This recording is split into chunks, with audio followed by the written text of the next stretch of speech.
Swali lolote kulingana na hiyo ripoti freshwe zaidi kupatiwa thamani kwamba movable viende kwa kuvutia watalii na kadhalika. Sasa hizi ukienda utaviona kidogo vina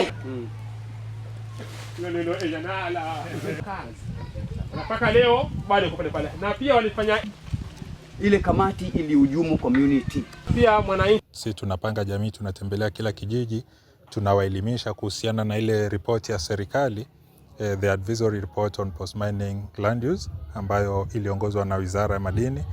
Kwa hivyo tunawaelimisha kuhusu yale mapendekezo ambayo wao wenyewe waliyapendekeza, alafu tunawapatia pamoja, tunaweza kuja na njia ambazo zitasaidia jamii kufaidika katika yale matumizi baada ya uchimbaji wa madini. Tunahitaji ile ardhi itupatie faida vizazi na vizazi, ili historia yetu ibaki kuwa bezi imekwenda na imetufaidisha na nini.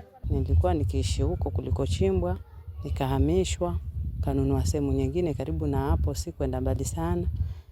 Kwa hiyo nimeathirika kwa njia hiyo, na kwa sasa hivi kuna mambo ambayo ilikuwa siyafahamu lakini nimefahamishwa. Zile rasilimali ambazo zilibaki na kuna zile ambazo zilikuwa za kwenda, basi katika ile rasilimali ambayo imebaki ambayo ni maji ambayo ni kama bawa, endapo labda mwekezaji ataliboresha kwa kutupatia maji kwa jamii zote, kwa Msambweni yote labda ama labda kwa Kwale nzima.